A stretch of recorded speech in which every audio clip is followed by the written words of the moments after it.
Hello students, Radhe Radhe. Myself Samiksha Toshniwal. So, in the last lecture we have studied about matter. Matter के बारे में पढ़ा था हमने और क्या पढ़ा था हमने उसकी प्रॉपर्टीज़ के बारे में पढ़ा था, that is properties of solid, liquid and gases. तो क्या हमने पढ़ी थी, क्या क्या उसकी प्रॉपर्टीज़ होती है। जैसे अगर हम बात करें सॉलिड की तो सॉलिड्स कैसे होते हैं, रिजिड होते हैं। वेल अगर लिक्विड और गैसेस की बात करें तो लिक्विड और गैसेस कैसे होते हैं, फ्लूइड होते हैं और वो फ्लूइडिटी प्रॉपर्टी शो करते हैं। और कौन सी प्रॉपर्टीज़ देखी थी हमने, इंटरमोलिकुलर स्पेसिस के बारे में पढ़ा था, इंटरमोलिकुलर फोर्स के बारे में पढ़ा था और कंप्रेसिबिलिटी देखी थी। So today we are going to study diffusion.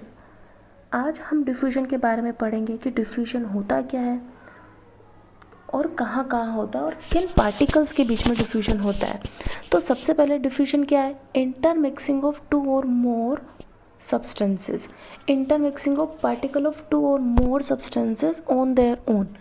जब डिफ्यूजन कहाँ होगा, जब दो या दो से ज़्यादा सब्सटेंसेस आपस में इंटरमिक्स होंगे तो वहाँ पे डिफ्यूजन पॉसिबल है। और ये हमेशा तभी पॉसिबल होगा जब मॉलिक्यूल्स जो होंगे वो फ्रीली मूव करेंगे। जैसे अगर हम बात करें सॉलिड्स की तो सॉलिड में पार्टिकल्स कैसे होते हैं, एकदम क्लोजली पैक्ड होते हैं। सॉलिड में पार्टिकल्स क्लोजली पैक्ड होते हैं, इट मीन्स यहाँ पे इंटरमोलिकुलर स्पेसेस जो होता है, इंटरमोलिकुलर स्पेसेस क्या होते हैं, बहुत ही कम।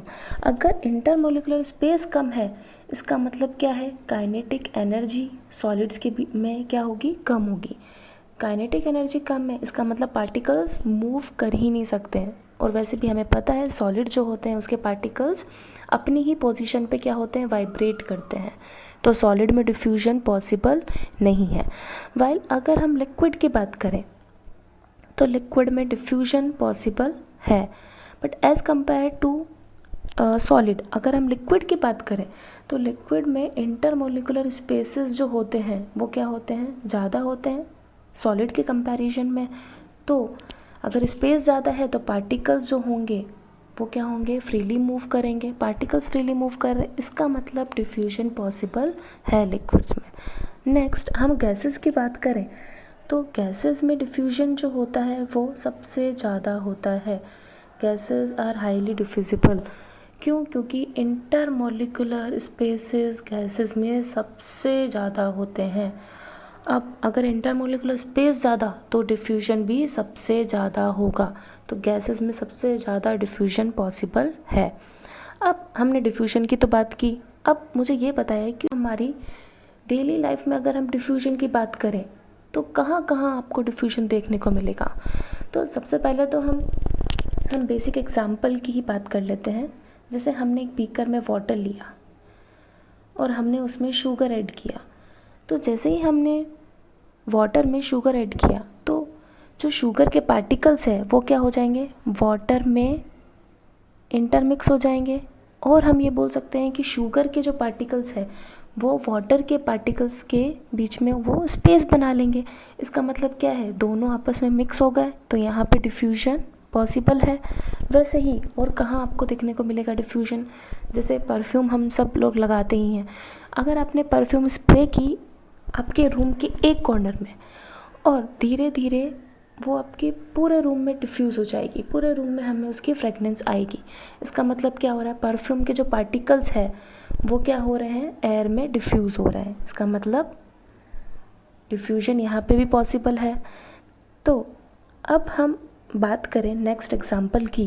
जैसे हमने एक बीकर लिया, उसमें वाटर फिल किया, अब हमने उसमें इंक के ड्रॉपलेट्स डालना शुरू किया। तो जैसे ही हमने उसमें इंक के ड्रॉपलेट्स डाले तो इंक के ड्रॉपलेट्स जो है वो वाटर में क्या हो रहे हैं, इंटरमिक्स हो रहे हैं। तो यहाँ पे डिफ्यूजन पॉसिबल है।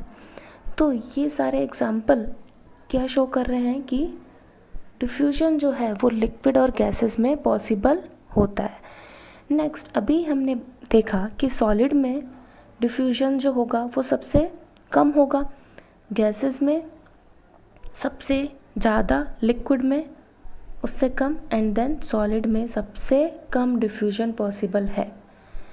तो हम सबसे ये भी बोल सकते हैं कि सबसे स्लो प्रोसेस जो होगा डिफ्यूजन का वो सॉलिड्स में ही होगा।